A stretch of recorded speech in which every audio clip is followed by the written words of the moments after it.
ஆண்டவராய் இயேசு கிறிஸ்துவின் கிருபையுள்ள நாமத்திலே உங்கள் அனைவருக்கும் அன்பின் நல்வாழ்த்துக்கள் கூறி இன்றைய தியானத்திற்கு உங்களை தயவோடு அழைக்கிறோம். இன்றைய தியான பகுதி பரிசுத்த லூக்கா எழுதின சுவிசேஷம் 5ஆம் அதிகாரம் 1 முதல் 11 வசனங்கள். பரிசுத்த லூக்கா 5 1 முதல் 11.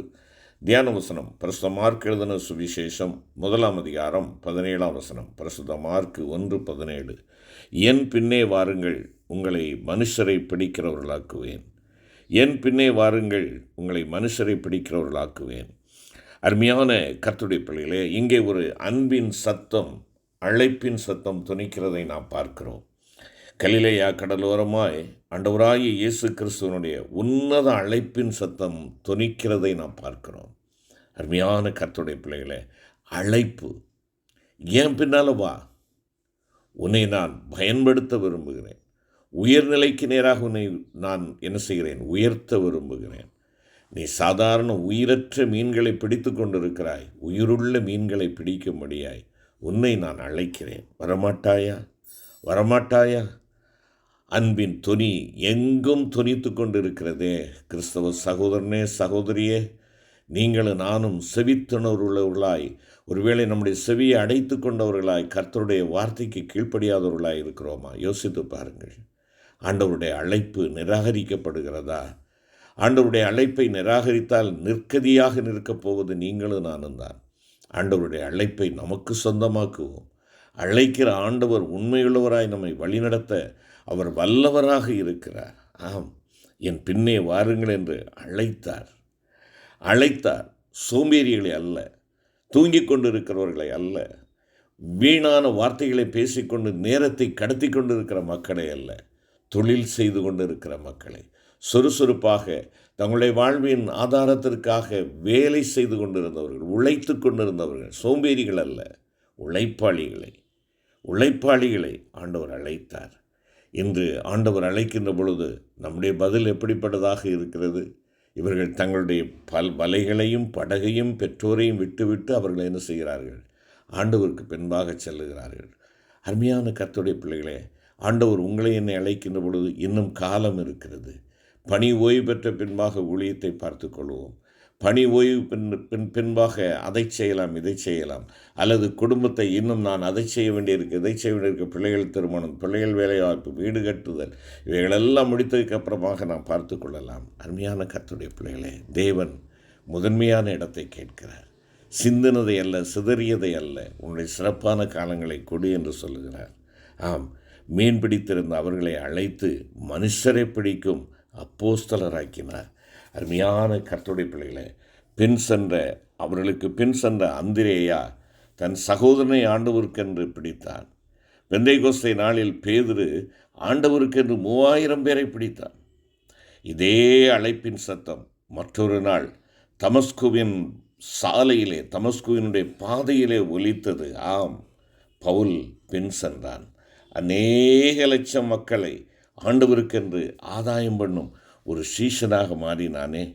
இந்த இனிய அழைப்பின் துணி இன்று உன்னுடைய நாதர் இயேசு கிறிஸ்துவனிடத்திலிருந்து ஒலித்து கொண்டிருக்கிறது. அழைப்பு ஆண்டவரிடமிருந்து வருகிறது, மனிதனிடமிருந்து அல்ல, ஆண்டவரிடமிருந்து வருகிறது. அருமையான ஆண்டவருடைய பிள்ளையே, உன் ஆண்டவருடைய சத்தத்திற்கு நீ என்ன பதில் கொடுக்க போகிறாய்? என் பின்னே வாருங்கள், என் பின்னே வாருங்கள். அழைப்பின் துணி. இந்த அழைப்பின் துணியை கொடுக்கிறவர் அவரை பின்பற்றுவதற்கு சில காரியங்களை நமக்கு முன்பாக வைக்கிறார். பின் செல்வதற்கான சில நியமங்கள் நம்மிடத்திலே ஆண்டவர் எதிர்பார்க்கிறார். முதலாவதாக ஒரு மேலான அன்பு. அன்பின் தகப்பன் அழைக்கிறார் அன்பின் ஊழியத்தை செய்வதற்காக. அந்த அன்பின் தகப்பன் உங்களிடத்தில் என்னிடத்தில் எதிர்பார்க்கிற காரியம் என்ன? எல்லாவற்றை காட்டிலும் முதன்மையான அன்பு அவருக்கு செலுத்தப்பட வேண்டும் என்று சொல்லி அவர் எதிர்பார்க்கிறார்.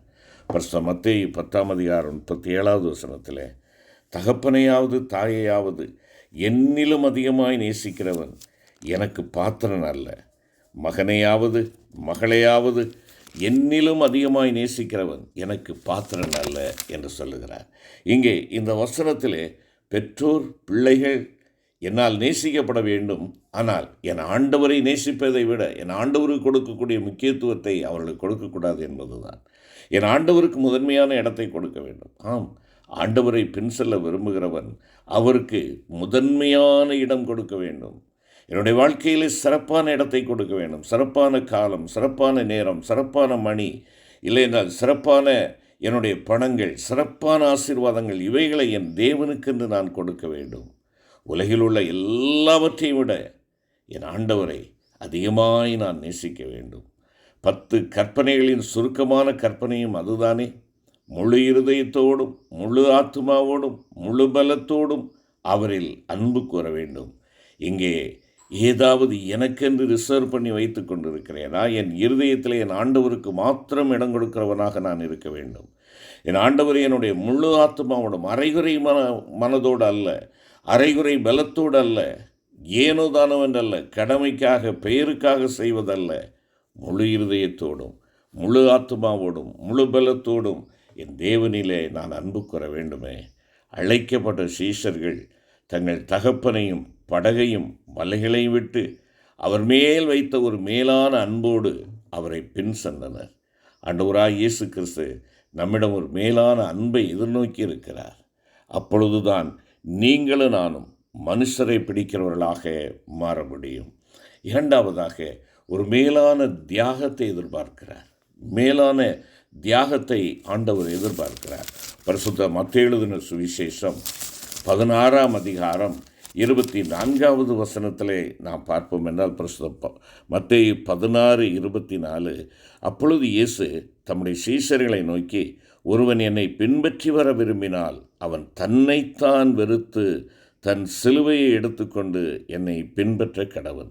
இங்கே ஆண்டவர் சொல்லுகிறார், வெறுக்க வேண்டும், தன்னை வெறுக்க வேண்டும், தன்னை வெறுக்க வேண்டும். ஒருவன் என் பின்னே வர விரும்பினால் அவன் தன்னைத்தான் வெறுத்து, அப்புறம் சொல்கிறாரு, தன் சிலுவையை எடுத்துக்கொண்டு என்னை பின்பற்ற கடவன். வெறுக்க வேண்டும், எடுக்க வேண்டும், பின்பற்ற வேண்டும் என்ற 3 காரியங்களை இங்கே சொல்லுகிறார். ஆண்டவரை பின் செல்ல விரும்பும் கிறிஸ்தவனே, கிறிஸ்தவளே, நாம் நம்மை அவருக்காக தியாகம் செய்ய ஆயத்தமாக இருக்க வேண்டும். நமக்காக சிலுவையில் மாண்ட அவருக்காக சிலுவையை சுமக்க தயங்கக்கூடாது. நம்மை நாம் வெறுக்க வேண்டும். நம்முடைய இருதயத்தில் இன்னும் உலக ஆசையை பேணி வைத்து கொண்டு அவரை பின்பற்றுகிறோம் என்று சொல்வது இயலாத ஒரு காரியம். அப்படி சொல்லுவேன் என்றால் அது மாயையான பொய்யான ஒரு கூற்றாக அமைந்துவிடும். உலகத்தை முற்றிலுமாக வெறுத்து சிலுவை சுமந்தால் மாத்திரமே அவரை பின் செல்ல உங்களாலும் என்னாலும் கூடும் என்பதை உணர்ந்து கொள்ள வேண்டும். அப்பொழுதுதான் நாம் மற்றவர்களை ஆண்டவரிடத்திலே வழிநடத்த முடியும்.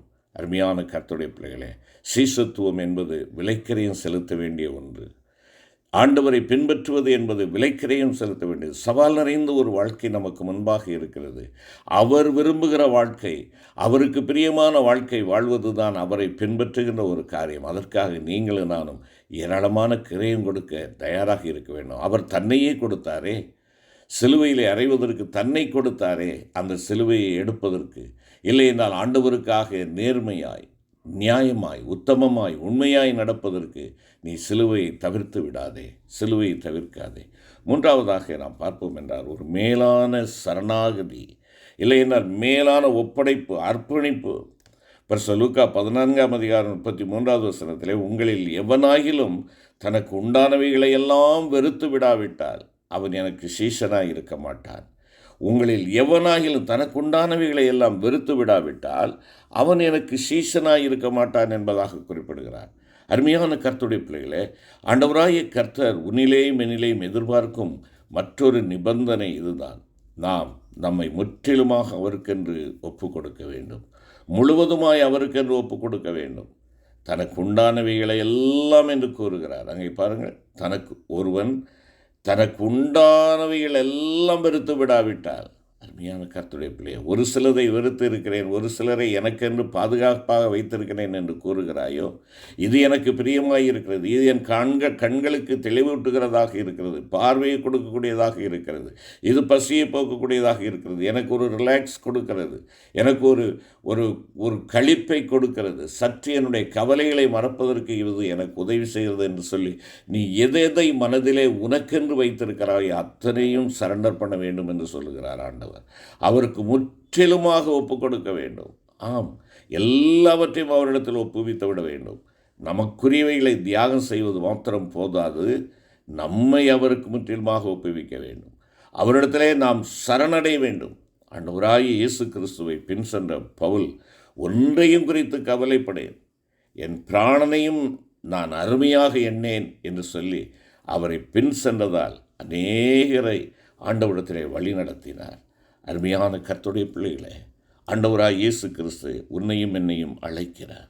மனுஷரை பிடிக்கிறவர்களாய் மாறுபடியாய் நம்மை அழைக்கிறார். உயிருள்ள மீன்களாகிய மனுஷரை பிடிக்க உங்களையும் என்னையும் ஆண்டவர் அழைக்கிறார். நம் சபைகளில் மிஷனரி மனப்பான்மையும் சுவிசேஷ வாஞ்சையும் குறைந்து காணப்பட காரணம் என்ன? நாம் இந்த 3 நிபந்தனைக்குட்பட்டு ஆண்டவரை முழுவதுமாக நேசித்து அவருக்கென்று சிலுவை சுமந்து அவருக்கு நம்மை ஒப்புக் கொடுக்கவில்லை போலும். ஆகையினாலே தான் இப்படிப்பட்ட ஒரு நிலை காணப்படுகிறது. அருமையான தேவனுடைய பிள்ளைகளே, நம்மை நாமே சோதித்தறிந்து ஆண்டவரை பின் சென்று ஆத்துமாதாயம் செய்ய அவருக்கு நம்மை ஜீவ பலியாக ஒப்புக் கொடுப்போமா? அன்பின் ஆண்டவரே, என்னை நான் முழுமையுமாய் உம்முடைய கரத்திலே அர்ப்பணிக்கிறேன் அப்பா. தேவனுடைய அழைப்பின் குரலுக்கு நான் கீழ்ப்படிந்து மேலான அன்பு செலுத்த, விலைக்கரையும் செலுத்த ஆண்டவரே என்னை முழுமையுமாய் அர்ப்பணிக்கிறேன் சுவாமி. அன்பரின் அழைப்பின் துணியை கேட்டு அந்த அன்பின் துணிக்கு என்னை முழுமையுமாய் நீர் ஆட்கொள்ளும்படியாய் ஒப்புக் கொடுக்கிறேன். எடுத்து பயன்படுத்தும் மீட்பர் இயேசுவின் மூலமாய் வேண்டிக் கொள்கிறேன் பிதாவே, ஆமென்.